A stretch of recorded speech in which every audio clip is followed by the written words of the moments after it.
name is Angela and I'm a grade 7 teacher at Pacific Academy.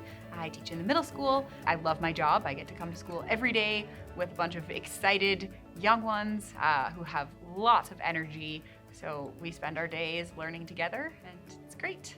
So this year I switched grades. I moved from grade 6 to grade 7 and usually I start the year off with kind of like expectations, rules of the class, that sort of thing. But I was reading a book called Punished by Rewards by Alfie Kohn, and in his book, he was talking about the importance of things like collaboration and student ownership and choice being important in getting students to be intrinsically motivated in what they're learning. So as I was reading that, I was thinking, oh, okay, so I don't really do that. I kind of tell them what to do.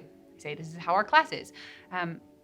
So I decided I would just throw that out the window because I was going to have a lot of the same students this year who already knew the expectations of my class. So I thought I'd ask them what they wanted the class to be like. So I did. So students were given a choice to collaborate and come up with what they wanted the class to be. Then we went around and picked our top choices of how we wanted our class just to be each day. So what was the atmosphere going to be? How are we going to speak to each other? How are we going to listen to each other? How are we going to care for each other? How are we going to talk to each other? How did they want me to treat them? All of those things. And we wrote it up. All of the students signed and agreed to our charter that this is what our class is going to be. So if a student isn't following what they agreed to on the charter, we have a conversation. I want to keep student dignity intact. So we'll have like a discussion at some point when no one else is around. And I'll just say, okay, so here's what we all agreed to. What happened?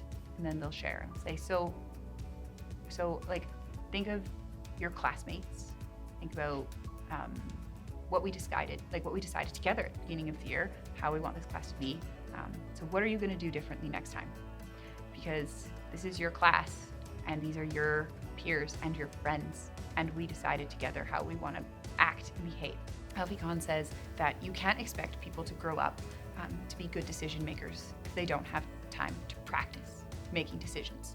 But we get there and we make progress, and they know that I believe in them and that I care about them and that I want them to learn to be thoughtful decision makers who care for other people around them. Throughout the year, you need to continue to come back to it. Don't just stick it on the wall and ignore it, but make it an active part of how you do your learning every day. I think they feel more belonging because they're a part of it.